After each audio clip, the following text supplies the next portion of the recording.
live production, a live radio production of A Christmas Carol. I'd like to thank you guys for being here in person and on live stream. Thank you for being here. We are Wellspring Production. We're a nonprofit production company started during COVID, ironically, because why not? We don't get to do a lot, but we enjoy what we do. So I want to invite the cast up. We also have this QR code, which a lot of you saw, if you want to scan for the program. I'd like to thank Hilltop Church and Jeff for helping us out a lot as well.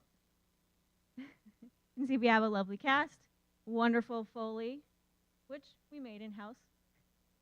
So without further ado, I would like to invite you online and here to enjoy the radio production of A Christmas Carol. Thank you.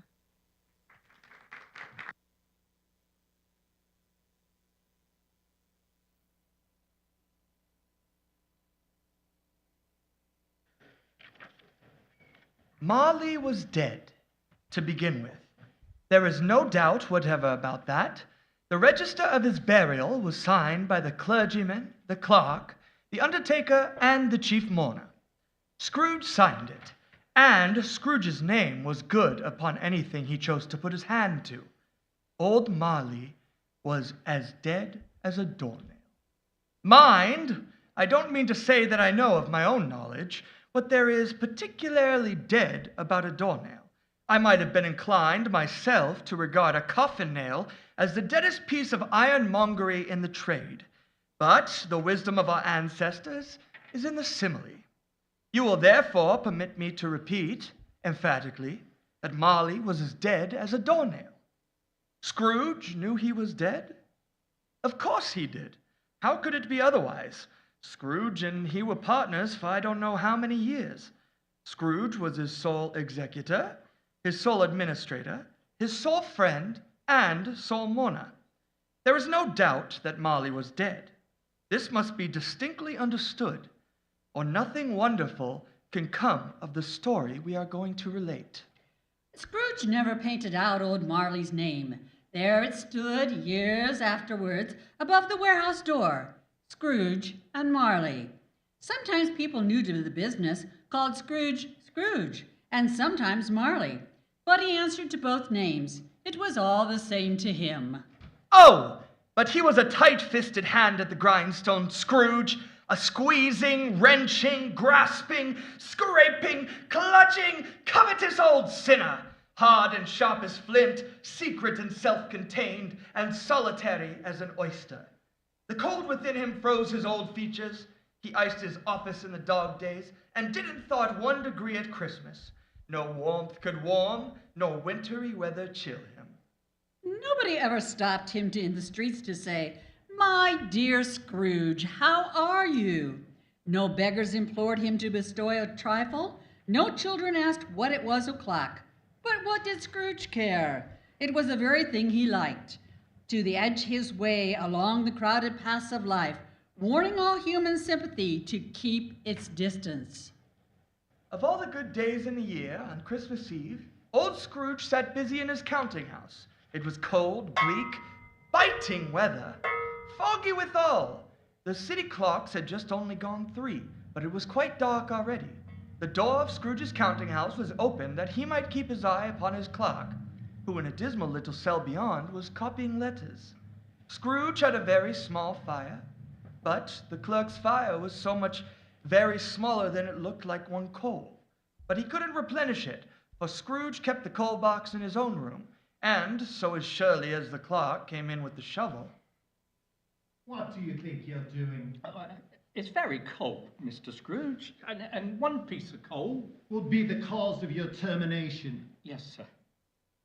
Wherefore the clerk put on his white comforter and tried to warm himself at the candle, in which effort, not being a man of strong imagination, he failed.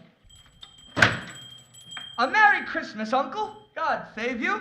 It was the voice of Scrooge's nephew, who came upon him so quickly that this was the first intimation he had of his approach. Humbug! Christmas, a humbug, Uncle. You don't mean that. I do. Merry Christmas. What reason do you have to be merry? You're poor enough. What reason you have to be dismal? You're rich enough. Bah, humbug. Don't be cross, Uncle. What else can I be when I live in such a world of fools as this? Merry Christmas. Out upon Merry Christmas. What's Christmas time to you but a time for paying bills without money? A time for finding yourself a year older and not an hour richer? If I could work my will, every idiot who goes about with Merry Christmas on his lips should be boiled in his own pudding and buried with a stake of holly through his heart.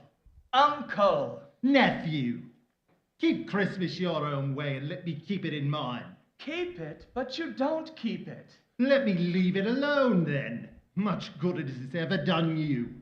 There are many things that have been good to me, by which I have not profited. Christmas among them. But I have always thought of Christmas as a good time, a kind, forgivable, charitable, pleasant time. The only time I know of in the long calendar of the year when men and women seem to open up their shut-up hearts freely to one another. And therefore, Uncle, though it has never put a scrap of gold or silver in my pocket, I believe that it has done me good and will do me good. And I say, God bless it. You're quite a powerful speaker, sir. It's a wonder you haven't gone into Parliament. Don't be angry, Uncle. Come, dine with us tomorrow. I'll see you in hell first. But why? Why did you get married? Because I fell in love. 'Cause you fell in love. More ridiculous drivel than Merry Christmas. Good afternoon. Nay, Uncle, but you never came to see me before I got married. Why give it as a reason for not coming now? Good afternoon. I want nothing from you. I ask nothing of you. Why cannot we be friends? Good afternoon. I am sorry with all my heart to find you so resolute. We have never had any quarrel, to which I have been party. But I have made my trial in homage to Christmas, and I will keep my Christmas humor to the last. So, Merry Christmas, Uncle, Good afternoon. and a Happy New Year! His nephew left the room without an angry word. He stopped at the outer door to bestow the greetings of the season on the clerk, who returned them cordially.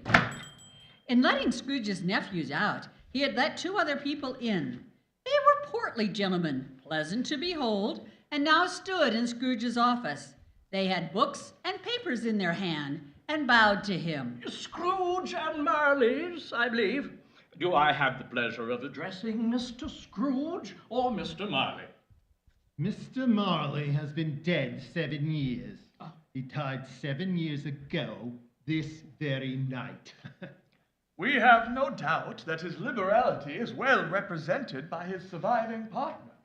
At this festive season of the year, Mr. Scrooge, we should make some slight provision for the poor and destitute who suffer greatly at the present time. Many thousands are in want of common necessities, many hundreds of thousands of common comforts, sir. Are there no prisons? Plenty of prisons. And the union workhouses, they're still in operation?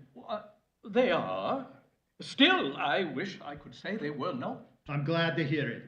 Under the impression that they scarcely furnish Christian cheer of mind or body to the multitude, a few of us are endeavoring to raise a fund to buy the poor some meat and drink and means of warmth. We choose this time because it is a time, of all others, when want is keenly felt and abundance rejoices.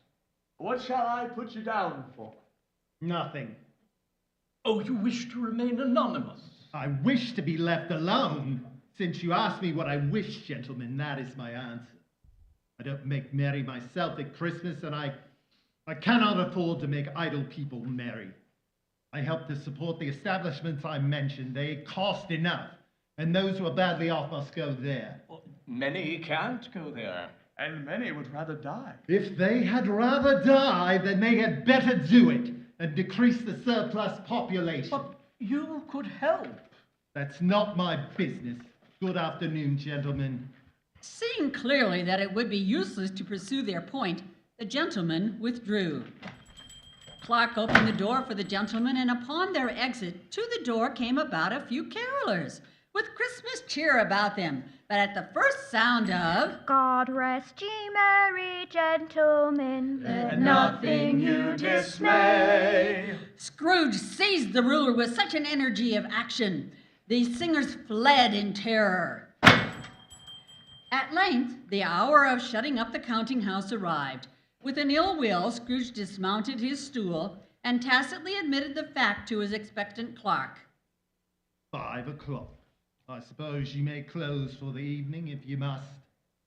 You'll want all day off tomorrow, I suppose. If quite convenient, sir. It's not convenient and it's not fair. You don't think me ill-used when I pay a day's wages for no work. It's only 1 day a year, Mr. Scrooge. A poor excuse for picking a man's pocket every 25th of December. But I suppose you must have the whole day. Be here all the earlier in the morning. Oh, yes, Mr. Scrooge, of course, Mr. Scrooge. Mary... Humbug! Yeah. Scrooge left with a growl as the clerk hurried out. Scrooge lived in chambers which had once belonged to his deceased partner. They were a gloomy suite of rooms. It was old enough now and dreary enough, but nobody lived in it but Scrooge. Now, it is a fact that there was nothing at all particular about the knocker on the door, except that it was very large. It is also a fact that Scrooge had as little of what is called fancy about him as any man in the city of London. And then let any man explain to me, if he can, how it happened that Scrooge, having his key in the lock of the door, saw in the knocker, without its undergoing any intermediate process of change, not a knocker, but Marley's face. Marley's face. It was not angry or ferocious, but looked at Scrooge as Marley used to look, and although the eyes were wide open, they were perfectly motionless. As Scrooge looked fixedly at this phenomenon, it was a knocker again. To say that he was not startled would be untrue. He did pause with a moment's irresolution before he shut the door, and he did look cautiously behind it first. He did walk through his rooms to see that all was right. Nobody under the table, nobody under the sofa, nobody under the bed, nobody in the closet, nobody in his dressing gown. Quite satisfied, he closed his bedroom door and double-locked himself in, which was not his custom. Thus secured against surprise, he took off his cravat, put on his dressing gown and slippers, his nightcap, and sat down before the fire to take his gruel. His glance happened to rest upon a bell, a disused bell, that hung in the room and communicated, for some purpose now forgotten, with a chamber in the highest story of the building. It was with great astonishment and an inexplicable dread that as he looked, he saw this bell begin to swing. Humbug! It swung so softly in its outset that it scarcely made a sound. But soon it rang out loudly, and so did every bell in the house. This might have lasted half a minute or a minute, but it seemed an hour. The bells ceased as they begun, together. They were succeeded by a clanking noise, deep down below, as if some person were dragging a heavy chain. The cellar door flew open with a booming sound, and then he heard the noise much louder on the floors below, then coming up the stairs, then coming straight towards the door. It's humbug still! I won't believe it! Oh, his color changed, though, when, without a pause, it came on through the heavy door and passed into the room before his very eyes. The same face, the very same. Marley's ghost.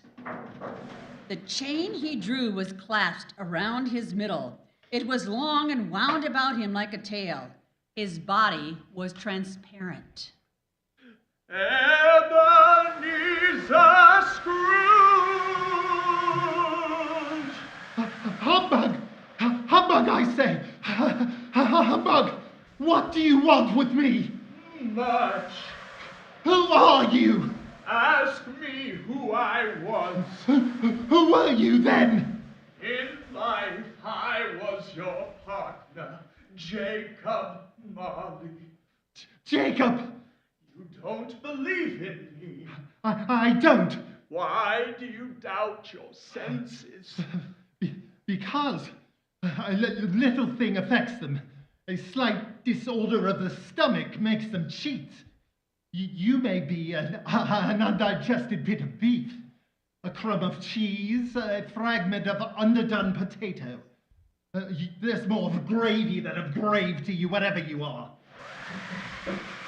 Man of worldly mind, do you believe in me or not?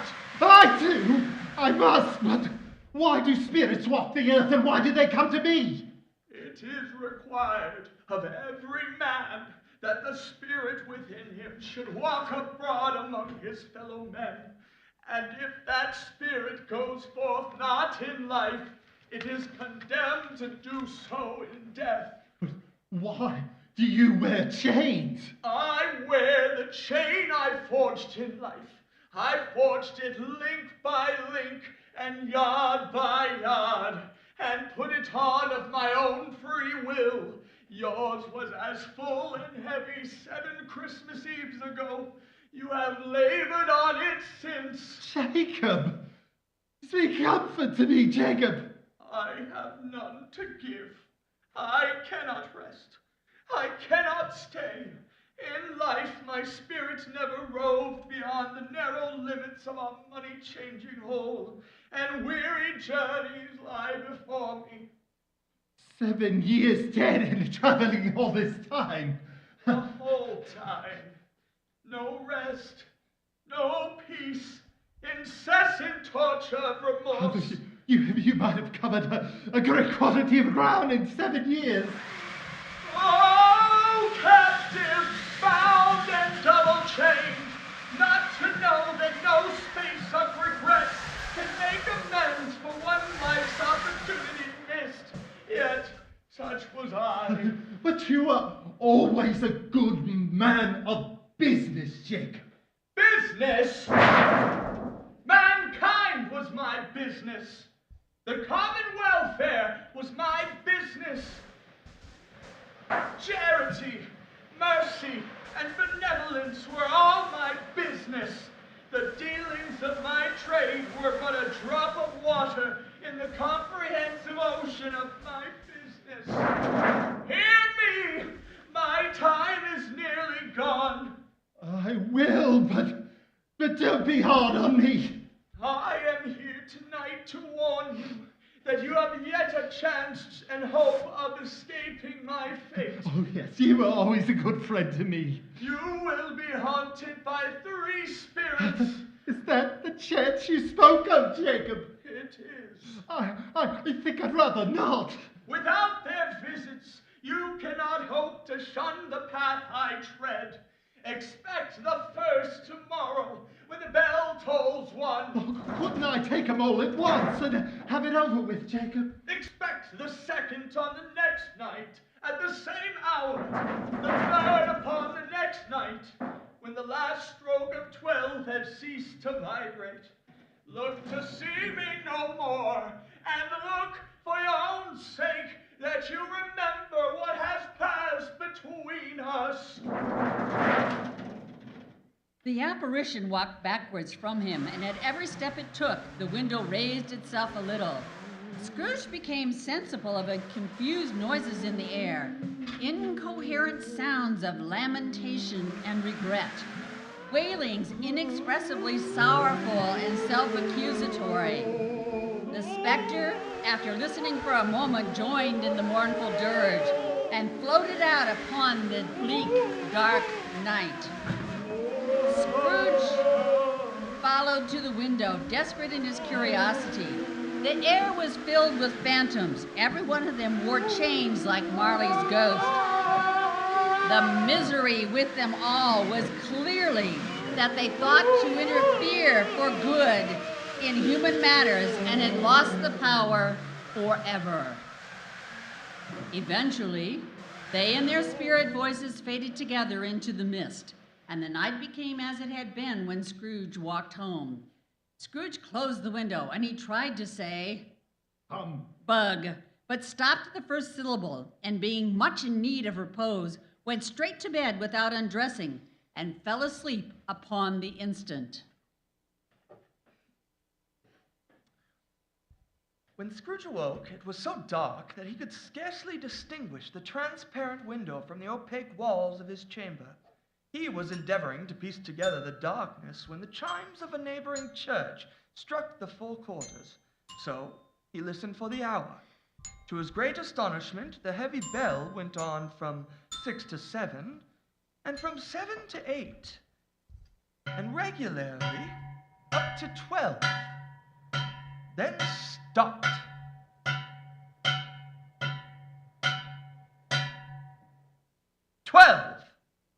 It was past 2 when he went to bed. The clock was wrong. An icicle must have gotten into the works. 12. Why, it is impossible that I could have slept through a whole day and far into another night. It is impossible that anything has happened to the sun. And that it's 12 at noon? Must have been a dream. Was it? Was it a dream? Not. Scrooge lay in this state until the chimes had gone 3 quarters more, when he remembered, on a sudden, that the ghost had warned him of a visitation when the bell tolled 1. He resolved to lie awake until the hour was past. At length, it broke upon his listening ear.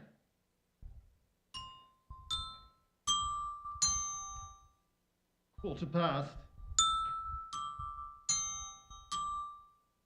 Half past.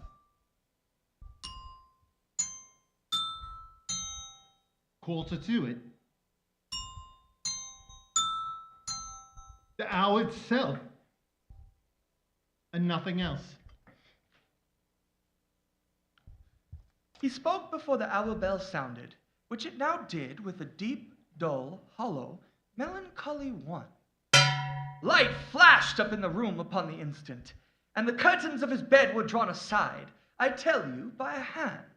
It was a strange figure, like a child, yet not so like a child as like an old man. Its hair was white, as if with age, and yet the face had not a wrinkle in it. The figure wore a tunic of the purest white, fluctuating in its distinctness, being now a thing with 1 arm, now with 1 leg, now a head without a body, now itself again. But the strangest thing about it was that from the crown of its head there sprang a bright, clear jet of light, and which was doubtless the occasion of its using, in its duller moments, a great extinguisher for a cap, which it now held under its arm. Are you the spirit whose coming was foretold to me? I am. Who and what are you? I am the ghost of Christmas past. Long past. No, your past. Perhaps Scrooge could not have told anybody why, if anybody could have asked him, but he had a special desire to see the spirit in her cap, and begged her to be covered. What? Would you so soon put out with worldly hands the light I give? Is it not enough that you are one of those whose passions made this cap and forced me through whole trains of years to wear it low upon my brow? What business brought you here? Your welfare. A single night of unbroken rest would have done well enough for that. Your reclamation, then. Rise and walk with me. I'm a mortal and liable to fall. Bear with a touch of my hand there, you shall be upheld in more than this. As the words were spoken, they passed through the wall and stood upon an open country road, with fields on either hand. The darkness and the mist had vanished, for it was a clear, cold winter day, with snow upon the ground. Good heaven! I was bred in this place. I was a boy here. Your lip is trembling. And what is that upon your cheek? Well, I don't know. I must have a speck of something in my eye, is all. Lead on, spirit. You recollect the way? Remember it. I could walk it blindfolded. Strange to have forgotten it for so many years. Let us go on. They walked along the road, Scrooge recognizing every gate and post and tree, until a little market town appeared in the distance. Now these are but shadows of the things that have been. They have no consciousness of us. They walked along and soon approached a mansion of dull red brick. It was a large house, but one of broken fortunes, poorly furnished, cold, and vast. A door at the back of the house opened before them, disclosing a lonely boy reading near a feeble fire. The school is not quite deserted. A solitary child, neglected by his friends, is left there still. It's me as a boy. God rest ye merry gentlemen. Let nothing you dismay. Poor boy. I wish. But it's too late now. What is the matter? Nothing. There was a boy singing a Christmas carol at my door last night. I should like to have given him something, is all. Let us see another Christmas. Scrooge's former self grew larger at the words, and the room became a little darker and more dirty. The door opened, and a little girl, much younger than the boy, came darting in. She threw her arms about his neck and kissed him often. Dear brother, I have come to bring you home, dear brother. To bring you home. Home, little Fan? Yes, home for good and all, home forever and ever. Father's so much kinder than he used to be. That home is like heaven. He spoke so gently to me one dear night that I was not afraid to ask him once more if he might come home, and he said, yes, you should, and sent me in a coach to bring him here. And you're to be a man and are never to come back here. But first, we're to be together all Christmas long and have the merriest time in all the world. You're quite a woman, little Fan. She stood on tiptoe to embrace him, and then she began to drag him in her childish eagerness towards the door, and he, nothing loath to go, accompanied her. Always a delicate creature, whom a breath might have withered. But she had a large heart. So she had. You're right. I will not gainsay it, Spirit. God forbid. She died a woman and had, as I think, children. One child. True. Your nephew. Yes. Come, we have yet more to see. Although they had but that moment left the school behind them, they were now in the busy thoroughfares of a city. The ghost stopped at a certain warehouse door. Do you know this place? Know it? I was apprenticed here. They went inside at sight of an old gentleman in a Welsh wig, sitting behind such a high desk that if he had been 2 inches taller, he must have knocked his head against the ceiling. Scrooge cried in great excitement. Why, it's old Fezziwig! Bless his heart, it's Fezziwig alive again! Yo-ho there, Ebenezer! Dick! Dick Wilkins, bless me, yes! There he is, we were inseparable. How are the day's task proceeding? All completed, sir. All? Including the inventory of the day's last shipment? Yes, sir. We doubled our efforts on it. Well, then it's time for your next task. But, sir, the time... And what time is it now? 5 o'clock on Christmas Eve, sir. Christmas Eve! I believe you are correct, Mr. Scrooge. No more work tonight, then, lads. Here's your task. Let's have lots of room here. Clear away, my lads, before a man can say Jack Robinson. Clear away?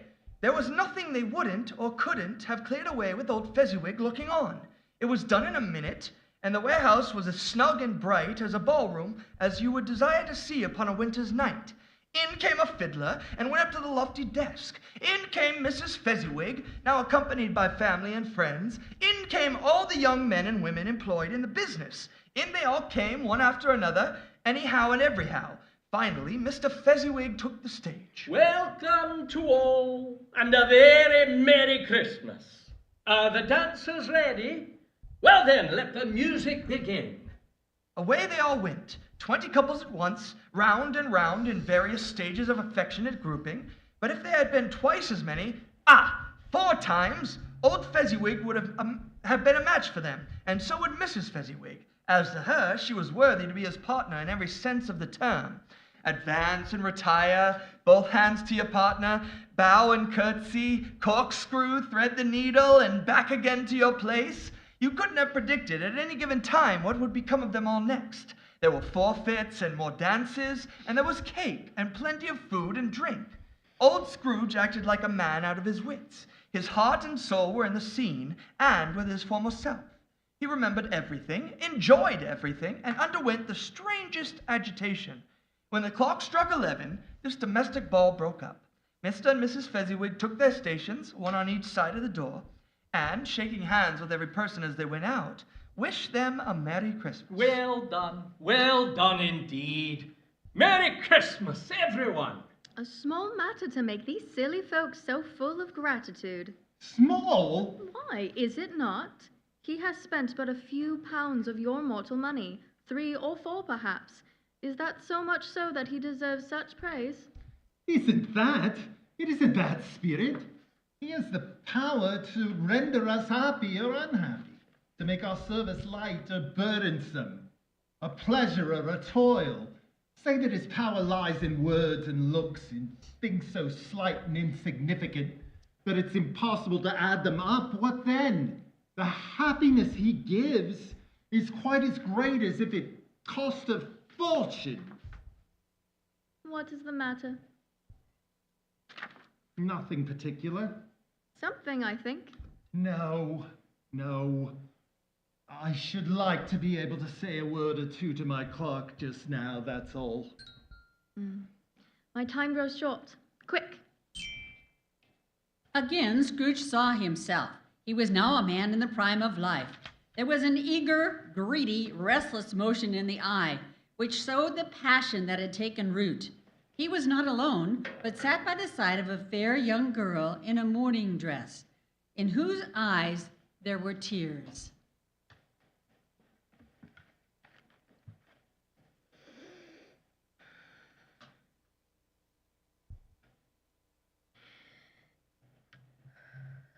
It matters little.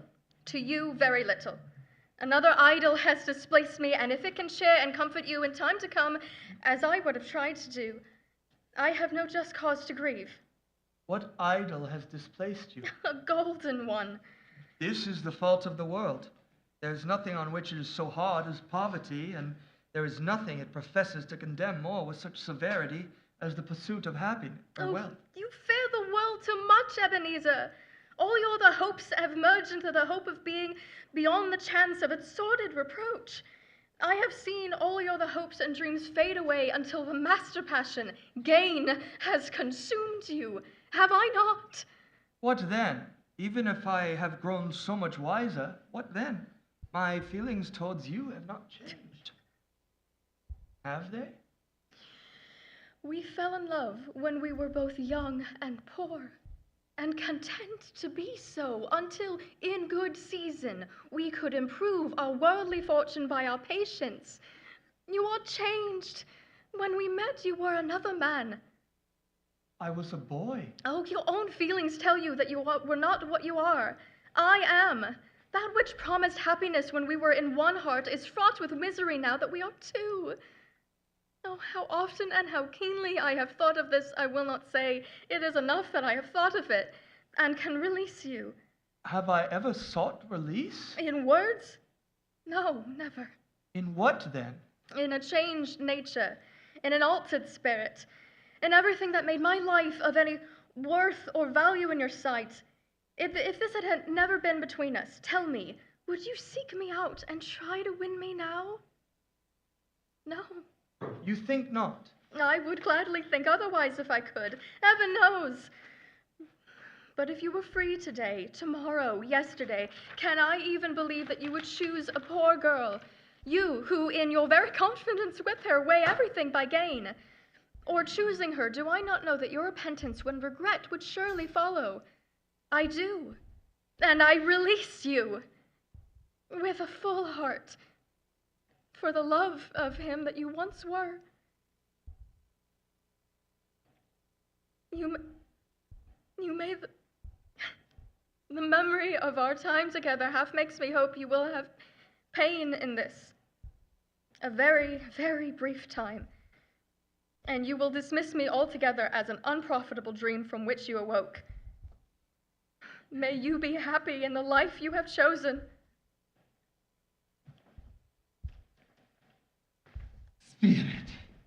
Show me no more.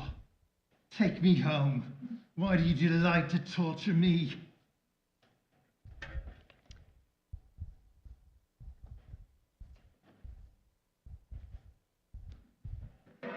I told you. These are the shadows of things that have been, that they are what they are. Do not blame me. Leave me. Take me back. Haunt me no longer. Scrooge observed that the spirit's light was burning high and bright, and dimly connecting that with its influence over him, he seized the extinguisher cap the spirit held under his arm and pressed it down upon his head. The spirit was with no visible resistance on his own part, dropped beneath it, so that the extinguisher covered its whole form. But though Scrooge pressed it down with all his force, he could not hide the light, which streamed from under it in an unbroken flood upon the ground. He was conscious of being overcome by an irresistible drowsiness, and further of being in his own bedroom, he gave the cap a parting squeeze and had barely time to reel to bed before he sank into a heavy sleep.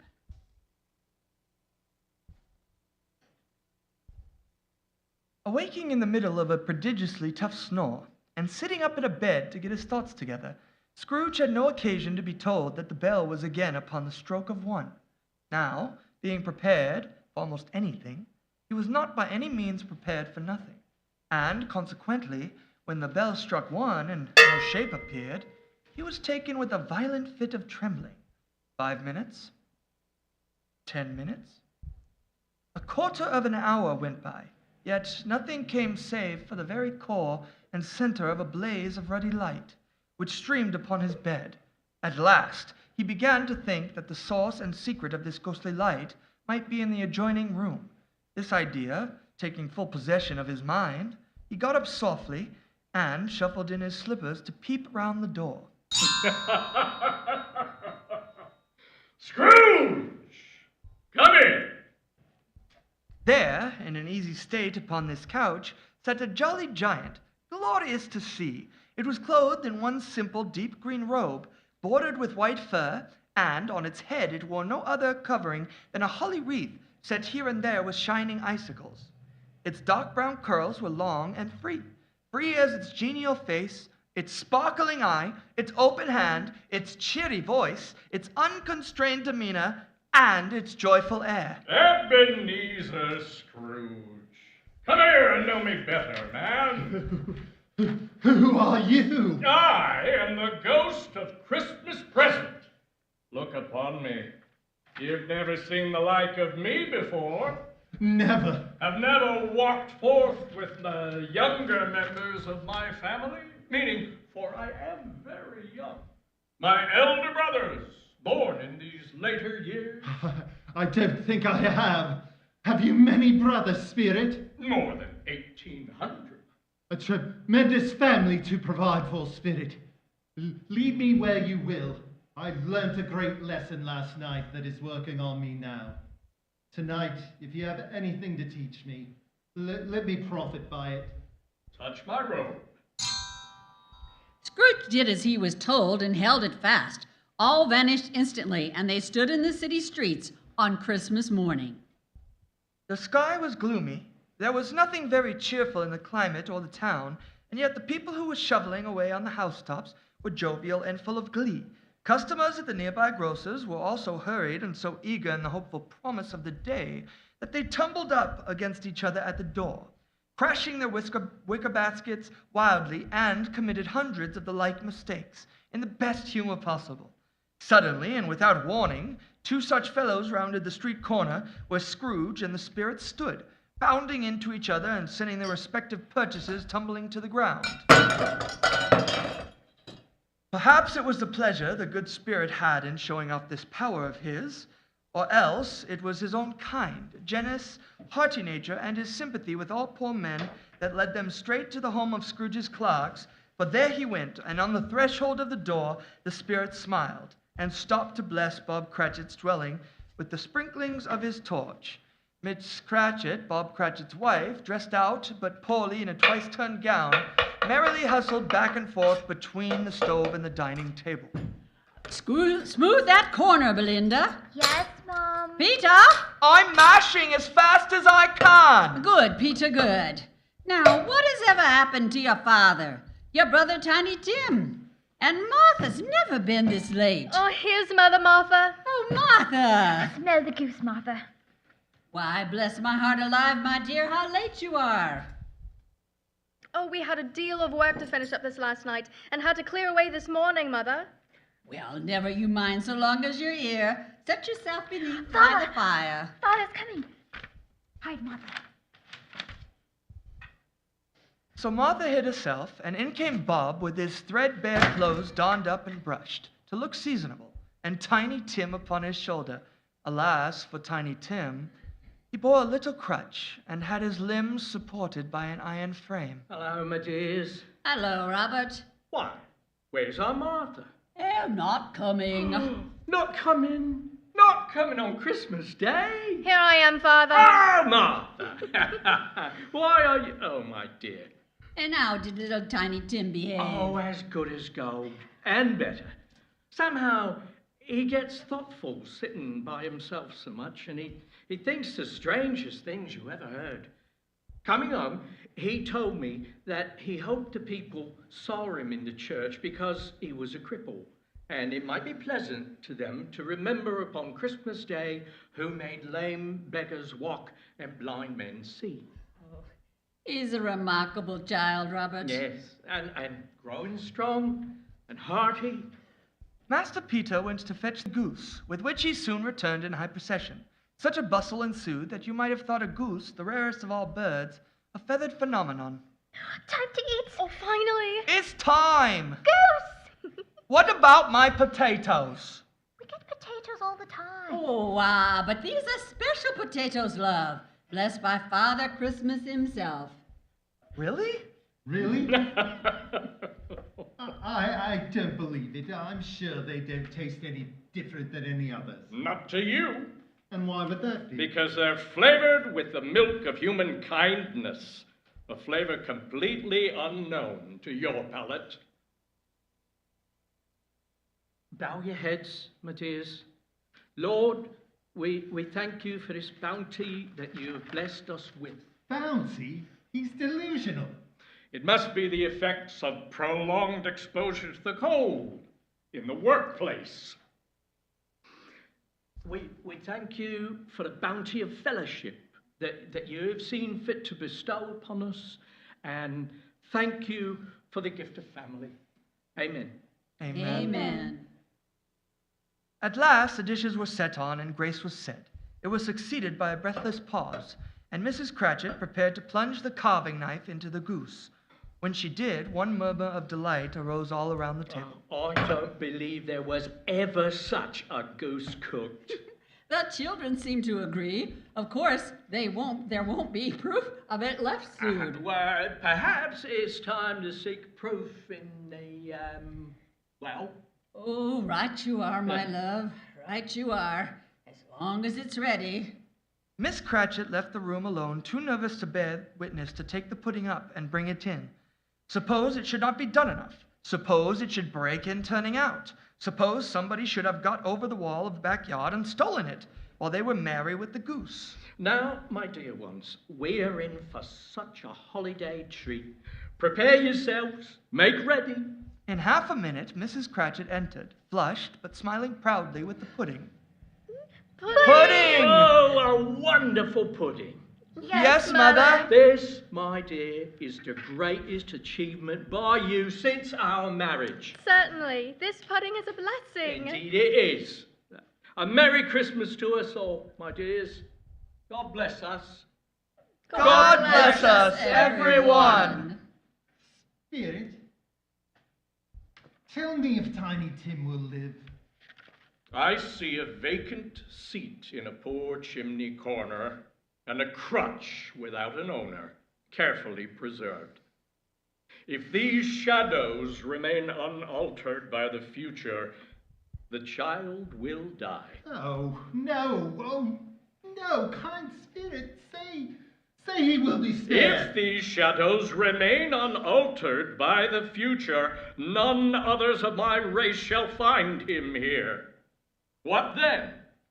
If he be like to die, he'd better do it, and decrease the surplus population. No! Man! If you be man in heart, repent your wicked words until you know what the surplus is.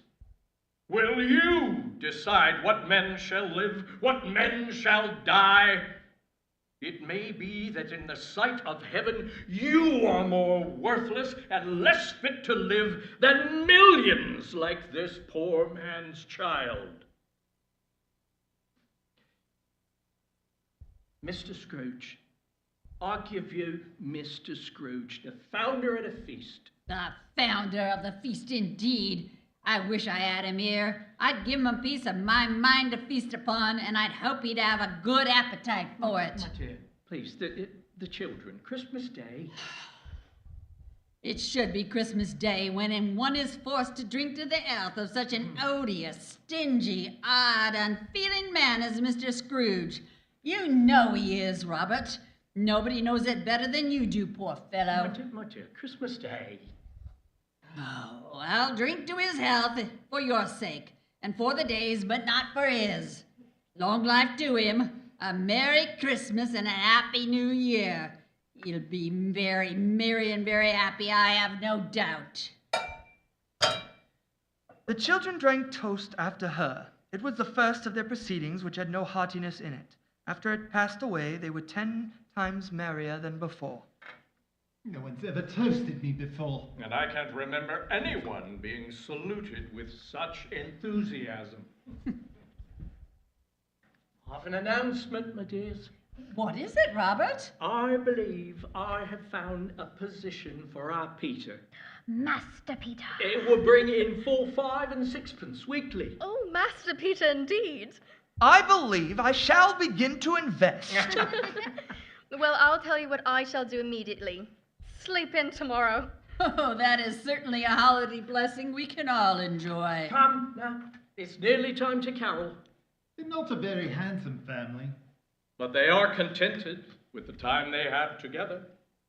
Be careful where you store up your treasures. They were not a handsome family. They were not well dressed. Their clothes were scanty, but they were happy, grateful, pleased with one another, and contented with the time.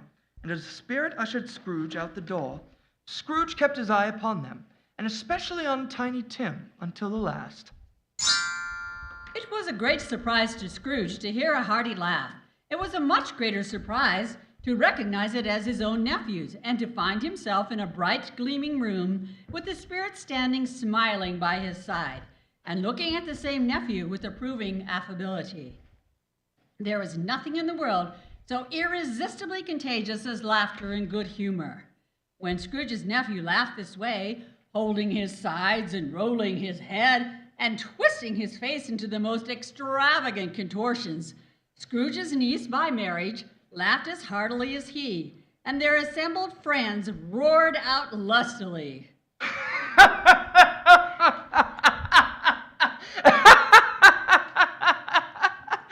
He said that Christmas was a humbug. He believed it too. Oh, more shame for him, Fred. He's a comical old fellow, and not so pleasant as he might be. However, his offenses carry their own punishments, and I have nothing to say against him. I'm sure he is very rich, Fred. At least you always tell me so.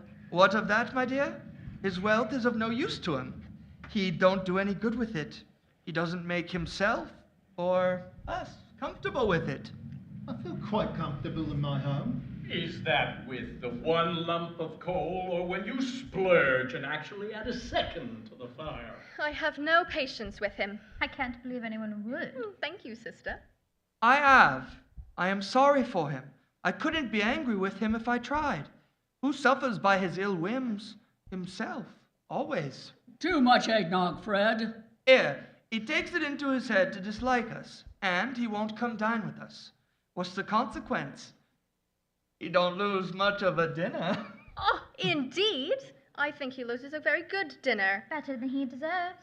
I deserve quite a good meal. Such as gruel, morning, noon, and night. Oh, yes, your menu is indeed impressive. Well, I am very glad to hear it, because I haven't great faith in these young housekeepers. What do you say, Tupper? Yes. Why don't you enlighten us? Oh, a bachelor is wretched outcast with no right to express an opinion on this subject. Perhaps you could still venture. Oh, do go on, Fred. Ridiculous fellow. He never finishes what he begins to say. I was only going to say that the consequences of his disliking us is that he loses some pleasant moments, which could do him no harm. Then just leave him be, old chap. I mean to give him the same chance every year. Whether he likes it or not, I pity him. He may rail at Christmas till he dies, but he can't help thinking better of it if I keep visiting him year after year and saying, "Uncle Scrooge, how are you?" If it only puts him in the vein to leave his poor clerk 50 pounds, that's something. And I think I shook him yesterday. Games! Who's up for some blind man's buff? This is one of my favorites. Oh, yes, it's so much easier to fleece someone if they can't see what's happening. Oh, here, Fred. I'll be it. Oh, he's on your sister's run. Aha, my prize. Paid in full. That Topper, he's hopeless. He's going about it all wrong. Oh, sage wisdom from the King of Hearts. Come on, time to move on. Let's try a new game. A new game, did you hear that, Spirit? Just 1/2 hour more. Oh, finally, something that warms your cold exterior. How could I refuse?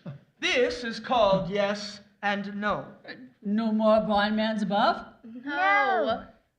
The mob has spoken. Oh, I suppose. That's the spirit. And now I will think of something, and you will all have to guess what it is. This should be exceedingly simple. So you think, my love? But here's the catch. No matter the question, I may only answer by saying yes or no. Shall we?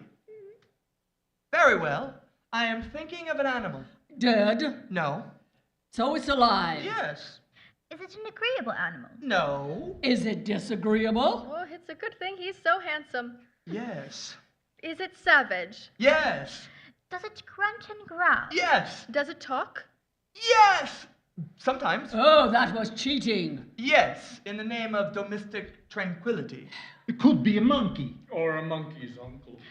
Does it live in London? Yes. Does it live in a menagerie? No. Not a monkey. It could be a wild monkey. In London? Is it killed in market? No. Is it a horse? No. Is it a donkey? No, not exactly. Oh, foul. Is it a tiger? No. Is it a tiger rug? It is alive, Topper. But is it a rug? No. Is it a dog? No. Is it a bear? A cat? No. A bear! A bear? No. Ah! I have found it out. I know what it is, Fred. I know what it is. What is it? It's your Uncle Scrooge! Yes! That's not fair, Fred. And why is that? You should have answered yes when I asked if it was a bear. Yes, truly. He has given us plenty of merriment. It would be ungrateful not to drink to his health. Raise your glasses, my friends, to Uncle Scrooge. A Merry Christmas and a Happy New Year to the old man, whatever he is. He wouldn't take it from me, but may he have it nevertheless. Uncle Scrooge! Uncle Scrooge! Uncle Scrooge had imperceptibly become so cheerful and light of heart that he would have pledged the unconscious company in return and thanked them in an unaudible speech if the ghost had given him time. But the whole scene passed off in the breath of the last word spoken by his nephew, and he and the spirit were again upon their travels. It was strange that while Scrooge remained unaltered in his outward form, the ghost grew older, clearly older. Scrooge had observed this change but never spoke of it until they were looking at the spirit as they stood together in an open place. He noticed that his hair was gray. Spirit, I see a sudden touch of gray. Are spirits' lives so short? My life upon this globe is very brief. It ends tonight. Tonight? Upon the stroke of midnight. Hark, the time is drawing near. Forgive me, spirit, but I see something strange protruding from your robe. Indeed. Look here. From the folds of its robe, it brought two children, wretched, abject, frightful, hideous, miserable.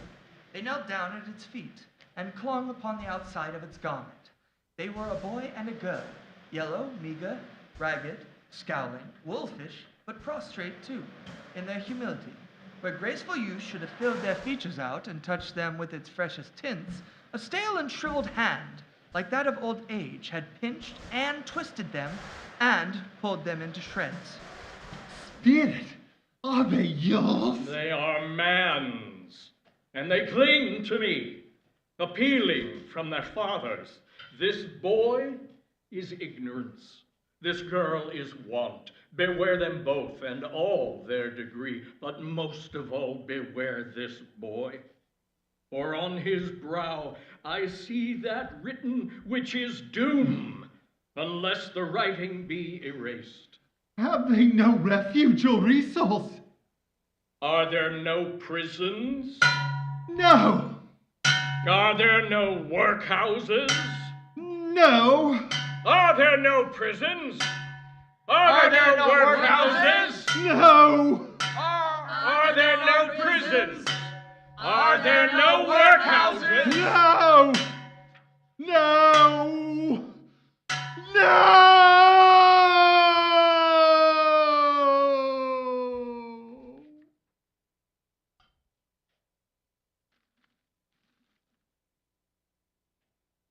As the last stroke ceased to vibrate, Scrooge looked about him for the ghost, and saw it not. He remembered the prediction of old Jacob Marley, and, lifting up his eyes, beheld a solemn phantom, draped and hooded in a deep black garment, coming like a mist along the ground towards him. The phantom slowly, gravely, silently approached. Scrooge bent down upon his knee, for in the very air through which the spirit moved, it seemed to scatter gloom and mystery. Nothing of it was visible, save one outstretched hand, but for this it would have been difficult to separate it from the darkness by which it was surrounded. Its mysterious presence filled Scrooge with a solemn dread. I am in the presence of the ghost of Christmas yet to come. The spirit answered not, but pointed downward with its hand. You are about to show me shadows of things that have not happened, but will happen in time before us. Is that so, Spirit? Although well used to ghostly company by this time, Scrooge feared the silent shape so much that his legs trembled beneath him, and he found that he could hardly stand when he prepared to follow it. Ghost of the future, I fear you more than any spectre I have seen. But as I know your promise is to do me good, and as I hope to live to be another man from what I was, I'm prepared to bear your company and do it with a thankful heart. Will you not speak to me? It gave him no reply. The hand was pointed straight before them. Lead on, lead on. The night is waning and fast, and it is precious time to me. I know. Lead on, Spirit. They scarcely seemed to enter the city, for the city rather seemed to spring up about them. But there they were, amongst the merchants, who hurried up and down and conversed in groups, and looked at their watches and so forth. Scrooge had seen them often. No, I don't know much about it either way. I only know he's dead. When did he die? Last night, I believe. What was the matter with him? I thought he'd never die. God knows. What has he done with his money? I hadn't heard.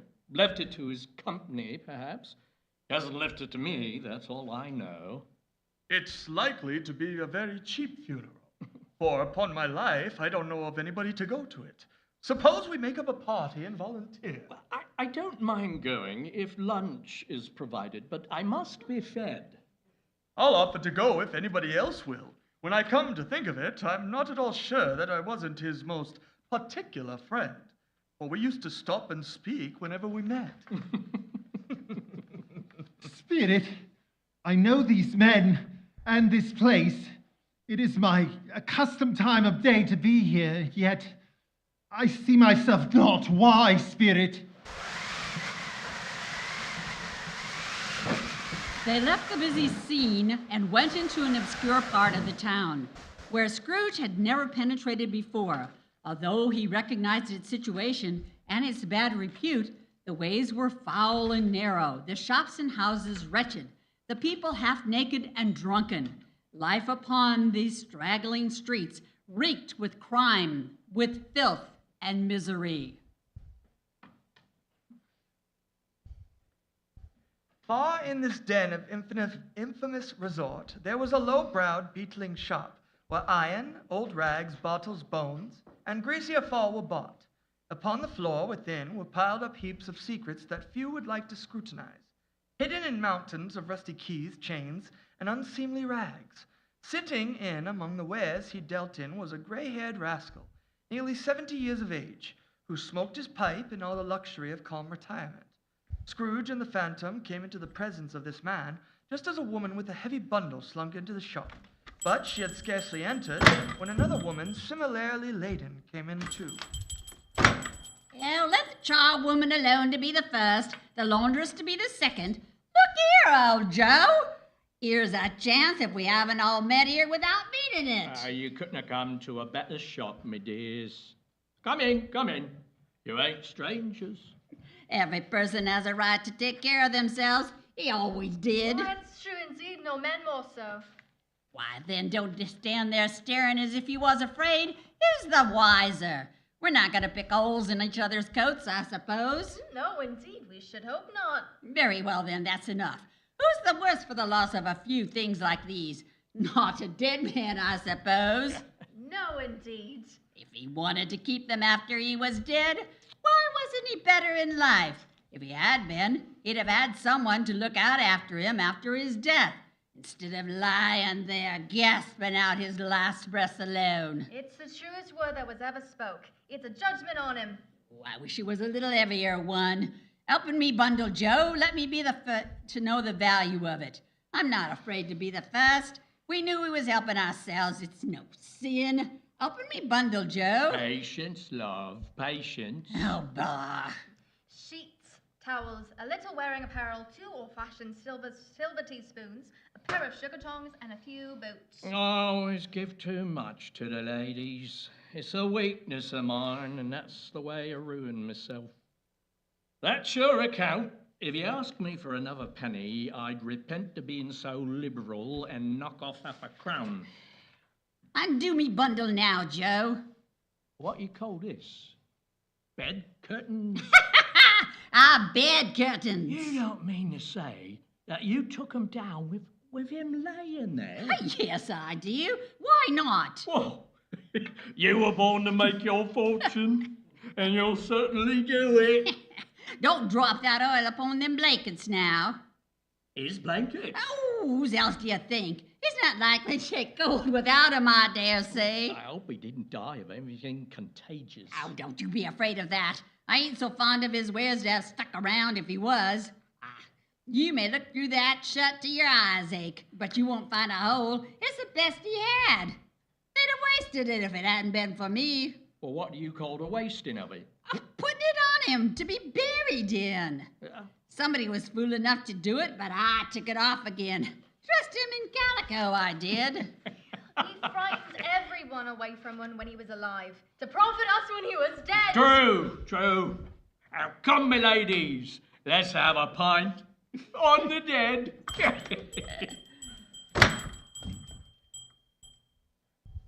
Spirit, I see. The case of this unhappy man might be my own. My life tends that way now. Let me see some tenderness connected with the death, or the dark scene. It will forever be present for me. The ghost conducted him through several streets familiar to his feet, And as they went along, Scrooge looked here and there to find himself, but nowhere was he to be seen. They entered poor Bob Cratchit's house, the dwelling he had visited before, and found the mother and the children seated by the fire. Quiet, very quiet. The noisy Cratchits were still as statues in one corner, and sat listening to Peter, who had a book before him. The mother and her daughters were engaged in sewing, but surely they were very quiet.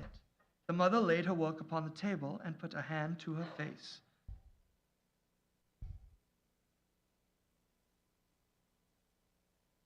And he took a child and set him in the midst of them. Oh, the color hurts my eyes. Mother? Oh, they're better now. They get weak by candlelight. I wouldn't show weak eyes to your father when he comes home for the world. It must be near his time.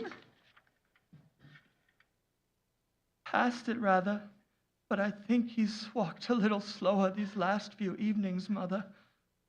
Oh, I have known him walk.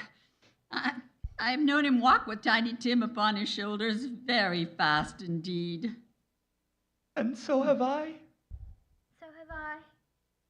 Often. Oh, but he was very light to carry, and his father loved him so that it was no trouble. No trouble.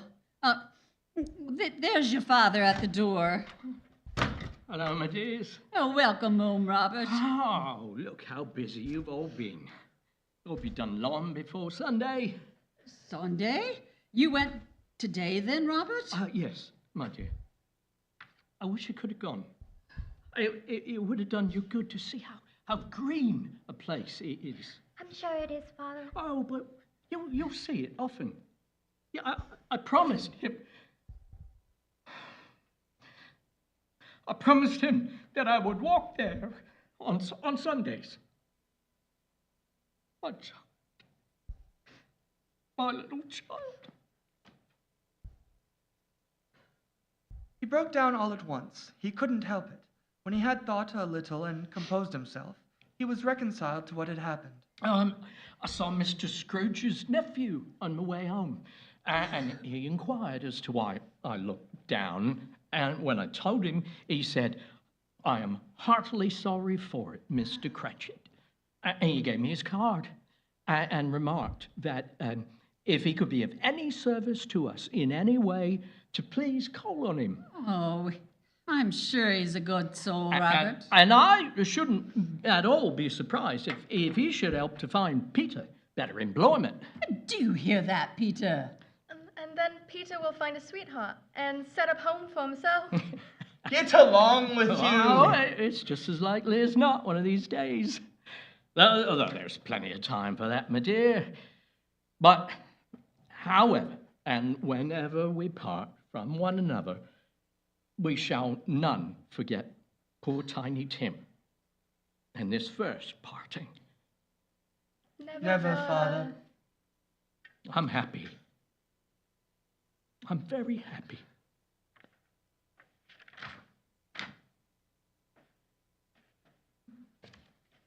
Spirit, something informs me that our parting moment is at hand. I know it, but I know not how. Let me behold what I may be in days to come. The phantom pointed as before.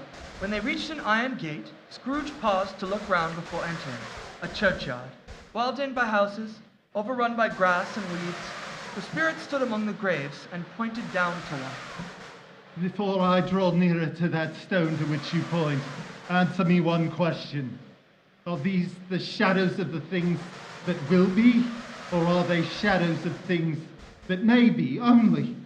Men's courses will foreshadow certain ends to which, if persevered in, they must lead, but if courses be departed from, the ends will change. Say it is thus with what you show me. The spirit was immovable as ever. Scrooge crept towards the stone, trembling as he went, and following the finger, read upon the stone of the neglected grave his own name, Ebenezer Scrooge.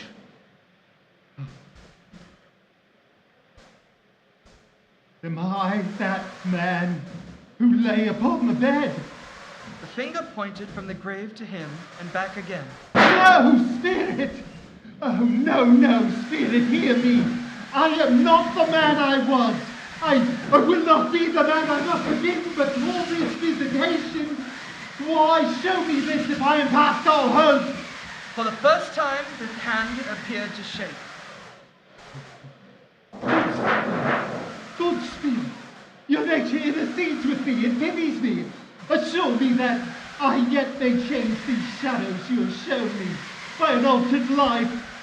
I will honor Christmas in my heart and try to keep it all the year. I will live in the past, the present, and the future.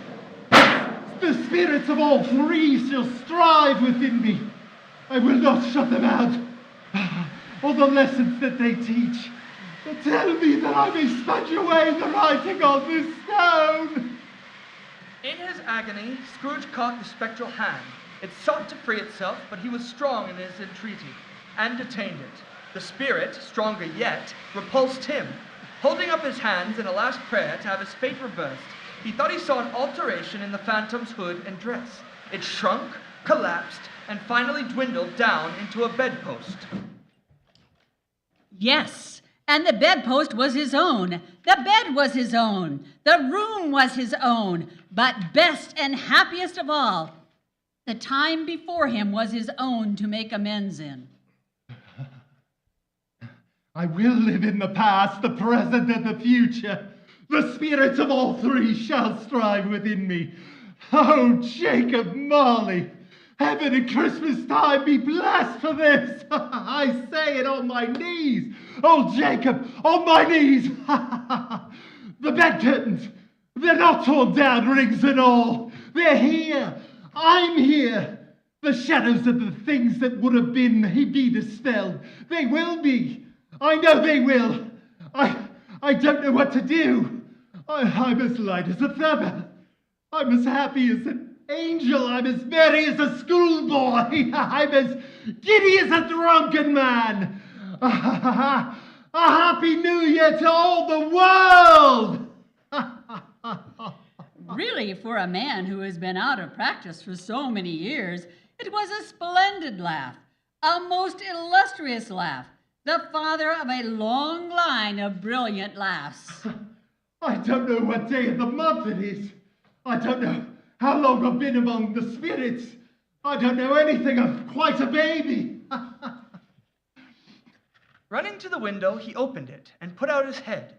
Golden sunlight, heavenly sky, sweet fresh air, merry bells, glorious. He called down to a boy in Sunday clothes. What's today? Eh? What's today, my fine fellow? Today? Why, Christmas Day. It's Christmas Day! I haven't missed it! The spirits have done it all in one night! Of course! They can do anything they like! Hello, my fine fellow! Hello. Do you know the poster's shop, the one in the next street? I sure hope I did. An intelligent boy, a remarkable boy! Do you know whether they've sold the prize turkey hanging up in there? What, the one as big as me? Oh, what a delightful boy! Yes, my lad! It's hanging there now. Go and buy it! Walk, No, I am in earnest. Go and buy it, and tell him to bring it here, that I may give them the directions where to take it. Come back with the man, and I'll give you a shilling. Or come back with the man in 5 minutes, I'll give you half a crown. I'll send it to Bob Cratchit's house. He shan't know who said it. It's twice the size of Tiny Tim. The hand in which he wrote the address was not a steady one, but write it he did, somehow, and went down the stairs to open the street door, ready for the coming of the poulterer's man. As he stood there waiting his arrival, the knocker caught his eye. I shall love it as long as I live. The wonderful knocker. Oh, here's the turkey, hello. Merry Christmas! Why? It's impossible to carry that thing to Camden Town. You must have a cab. The chuckle with which he said this, and the chuckle with which he paid for the turkey, and the chuckle with which he recompensed the boy, were only to be exceeded by the chuckle with which he sat down breathless in his chair again, and chuckled till he cried. Scrooge dressed himself in his best and at last got onto the streets. The people were by this time pouring forth, and Scrooge regarded everyone with a delightful smile. A Merry Christmas! And to you, a Merry Christmas! He had not gone far when he beheld the portly gentleman who had walked into the counting house the day before. It sent a pang upon his heart to think how these gentlemen would look upon him when they met. But he knew what path lay straight before him, and he took it. My dear sirs, a Merry Christmas to you both. Mr. Scrooge? Yes, that is my name, and I fear it may not be pleasant to you. Well, now that you mention it... What he means I is... know exactly what he means, unfortunately. Please, allow me to ask your pardon. I would like to contribute to your fund, say... Scrooge whispered an amount in their ears. Bless me! Mr. Scrooge? Are you serious? Not a farthing less. A great many back payments are included in it, I assure you. I don't know what to say to such... Don't say anything, please. Will you come see me? Oh, indeed we shall. I'm much obliged to you. I thank you 50 times. Bless you. He went to church and walked about the streets and watched the people hurrying to and fro, and patted children on the head, and questioned beggars, and looked down into the kitchen of houses and up into the windows, and found that everything could yield him pleasure. He had never dreamed that any walk, that anything could give him so much happiness. In the afternoon, he turned his steps towards his nephew's house. He passed the door a dozen times before he had the courage to go up and knock, but he made a dash and did it. Is your master home, my dear? Yes, sir. Where is he, my love? He's in the dining room, sir, along with mistress. I'll show you upstairs, if you please. Thank you. He knows me. I'll go in here, my dear. Fred! Why, bless my soul! Who's that? It's I, your Uncle Scrooge. I've come to dinner. Will you let me in, Fred?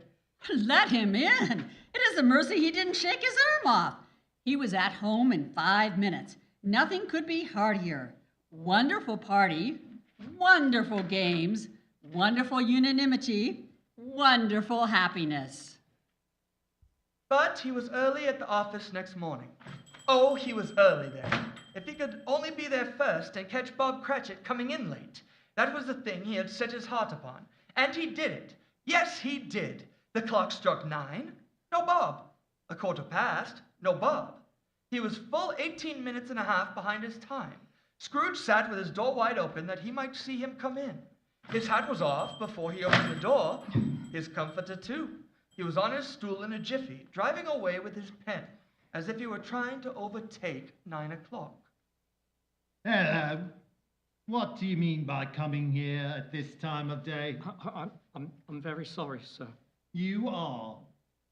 Yes, I think you are. Step this way, if you please. It's only once a year, sir. It shall not be repeated. I was making rather merry yesterday, sir. Now, I'll tell you what, my friend. I'm not going to stand for this sort of thing any longer. And therefore, I'm about to raise your salary.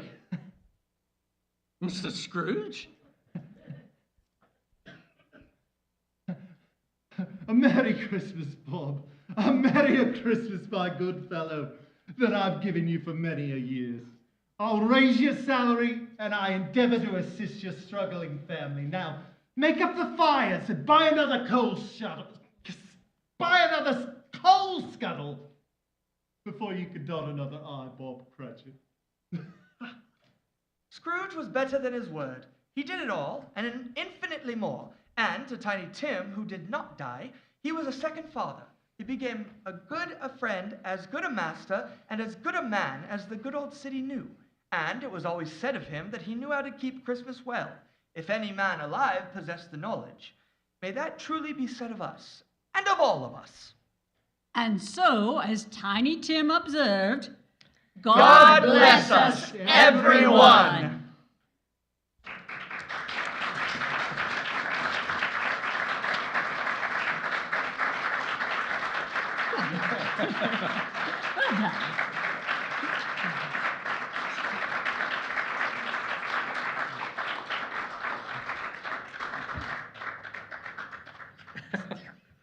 Thank you. Thank you, everybody. Thank you. Thank you for coming. Thank you. Thank you, everyone, for joining us. Thank you, live stream. Hi. Hi, Mom, Dad. Hi. Hi, Internet. Hi, hi, Internet. That was great. Good job. I think so too.